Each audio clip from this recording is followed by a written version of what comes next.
Hey guys, Miss Nguyen here with our notes, our video for the notes for graph scales and real-world situations that we did this week. All right, so let's take a look here. The scale of a graph describes how the numbers on the x-axis and y-axis are counted. Right? So when you look at a graph and they have the numbers on the x-axis and the y-axis, you can see how they count. All of the graphs that we did in our slope from a graph notes were all just counting by ones, but sometimes the scale is different. Sometimes it could be counting by fives, tens, thousands, like anything really. Okay, so we're going to introduce today some different types of graphs with different scales. Now, the scale of the y-axis can be different from the scale of the x-axis. They don't necessarily have to be the same scale. Like the x-axis could be counting by fives and the y-axis could be counting by tens. So let's look at an example. This word got cut off a little bit. This is the graph below. Okay? So let's look at the scales. So we want to know, what is the x-axis scale? Okay, well, first of all, this graph happens to have our axes labeled, so our x-axis goes side to side, y-axis goes up and down. So if we're looking at the x-axis, we're looking right down here. And you might think, hey, I think this counts by tens because it says 10, 20, 30, 40. Okay, but this is tricky because if you look closely, you'll see that only every other grid line is labeled. You know, these ones here don't have any numbers attached to them. So we need to think about what number is between 0 and 10. What number is halfway between 0 and 10, right? And that's 5. So this would be 0, 5, 10, 15, 20, 25, 30, 35, 40, 45. So you can see now that it's actually counting by fives. So that means that the x-axis scale is 5. Okay, now let's do the same thing but for the y-axis. Y-axis scale. Well, it starts at 330, but the next number is 335. How is 335 different from 330? How much did it go up by? 330, 335, 340, 345. Yeah, the y-axis is also going up by fives. Now this one has a different starting point. That happens sometimes. Like the person who made this graph really wanted to focus on this area of the y values, but the actual scale is still 5. So this is a type of graph where the y-axis and x-axis scale happen to be the same. Okay? Now let's find the scales of these graphs as examples. Okay? Number 1, we have this graph here. Let's look at the x-axis scale, 0, 3, 6, 9, 12. Right, seems to be going up by 3s because these are all multiples of 3. So if it's counting by 3s, the x-axis scale is 3. Right? Now let's look at the y-axis. It starts at 0, then 60, then 120, 180. Okay, well, 60 plus 60 is 120. 120 plus 60 is 180, so it seems to be going up by 60. So the y-axis scale is 60. Okay, number 2, x-axis scale, 0, 2, 4, 6. It's going up by 2s. And the y-axis scale, 0, 75, 150, 225. 75 plus 75 is 150. So the y-axis scale is 75 because it's counting by 75. Whatever number that these are counting up by, that's the scale of that axis. Okay. Number 3, x-axis scale, 2, 4, 6, 8, 10. This is 2 again. Our y-axis scale, 0, 200, 400, 600. Is going up by 200. Okay, now most of the time when you're looking at a graph, whatever the first number is on the x-axis or the y-axis, that's usually the scale, because the difference between 0 and 2 is 2. So that's usually that this is what the scale is. You could see that on these graphs too. The scale is 3, the first number is 3. Scale is 60, the first number is 60. However, that little shortcut does not work for ones like graphs like number 4, where only every other number is labeled. So here we have 1,000, 2,000, 3,000, but there's these little tick marks in between that aren't getting filled in. So what is halfway between 0 and 1,000? 500. So this would be 0, 500, 1,000, 1,500, 2,000, 2,500, and so on and so forth. So the x-axis scale is going up by 500. The y-axis scale, this one's easy, 1, 2, 3, 4.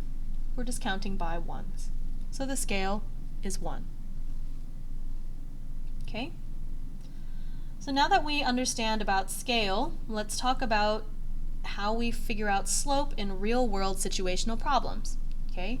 Graphs are often used to represent real-world situations.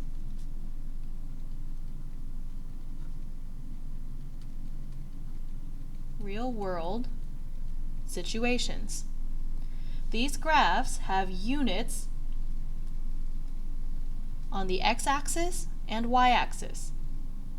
Okay, so all of these, they have units like jars of peanut butter, peanuts, cups of milk, international units of vitamin D. These are all units, right? So when finding the slope of these graphs with units, the slope is written as m y units per x unit, where m is the slope. Right? So m is a number, and then y units is whatever the unit is on the y-axis per whatever the unit is on the x-axis. So like $15 an hour, 25 miles per gallon. It's going to look kind of like that, right? So you use the graph to tell you what words you use for the units, and then you have to calculate the slope. So to find the slope, we're still doing it the same way that we learned before. We're using this formula, m, because m is slope, m equals y2 minus y1 divided by x2 minus x1. This is the y-coordinate of the second point, because we picked 2 points, y-coordinate of the second point minus the y-coordinate of the first point divided by the x-coordinate of the second point minus the x-coordinate of the first point. You should hopefully be quite familiar with this formula at this point. We've used it quite a bit. Be careful of the scale of the graph when picking points. Okay, so when you are picking your perfect points and trying to figure out what that coordinate is, be careful of the scale. Don't assume everything counts by ones. All right? So let's find the slope and y-intercepts for these graphed lines. Okay. First, you will notice, hopefully, that all 4 of these graphs have something in common. Well, they have a couple things in common. First of all, if you trace them all from left to right, these are all going up. So these are all supposed to have a positive slope. Second thing you might notice that all of them start at 0, 0. You see how all of them start from the very corner where it says 0, 0? That means these all are proportional graphs because they go through the origin. They all have a y-intercept of 0. Right? When we have a proportional line, we don't have to use this formula here. Okay, when it's proportional, because the rate of change, the slope, is constant, we just have to pick one point. So m is going to equal y divided by x. There's no y1, x1 because we only need 1 point now. So we need to pick a perfect point. Let's say this one here. So the coordinates for this point here, you can draw your lines. At this point, x is 15 and y is 240. Right? This is x, this is y. So in coordinates, remember x is always first, y is second. Now we have our 2 coordinates, we plug them in here, so m equals 240 divided by 15. Right? So let's open up our Desmos calculator and let's type let me zoom in. 240 divided by 15. We get the number 16.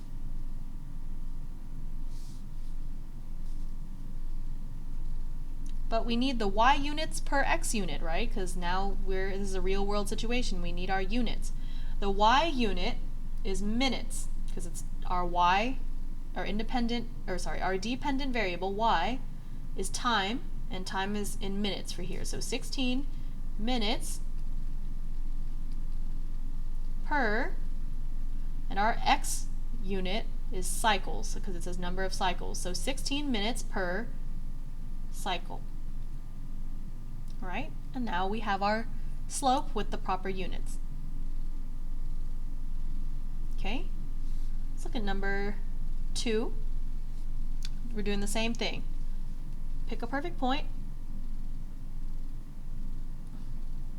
Is this? So at this point, x is 14, y is 450, right? Here's our x, here's our y. M equals y divided by x. So m equals 450 divided by 14.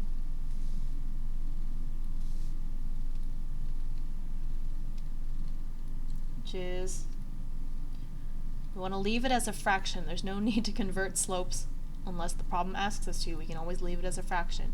It says 225 over 7. That's the fraction reduced. 225 over 7, y units is miles per x unit, which is gallons. So miles per gallon. Right? Now I want you to try these next two on your own using that same thing. Number 3, these are all perfect points, so should be easy to pick a point. Doesn't matter which one you pick, you'll get the same answer. Number 4, they give you 2 points, so you could use one of them. And there you go. So these two should hopefully be good practice, not too hard. So pause, try it on your own before you move on. Okay? So if you do this correctly, I'm not going to show you how to do it because you need to do your own work, but I'll give you the answer so you can check. The slope should be 100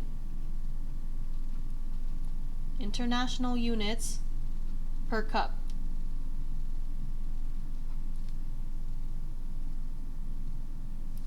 For number 4, your answer should be 1 over 480 jars per peanut.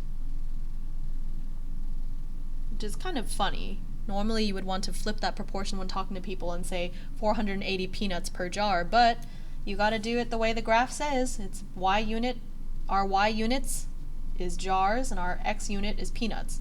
So that's why we do it that way.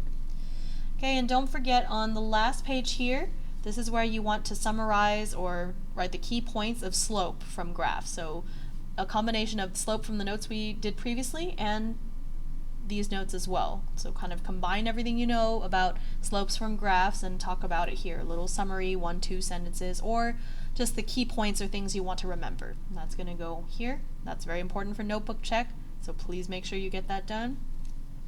And that is about it. Short and sweet. Hopefully this was helpful for you. Make sure you rewind, pause, do all that stuff where you have to. And I will see you in class. Bye.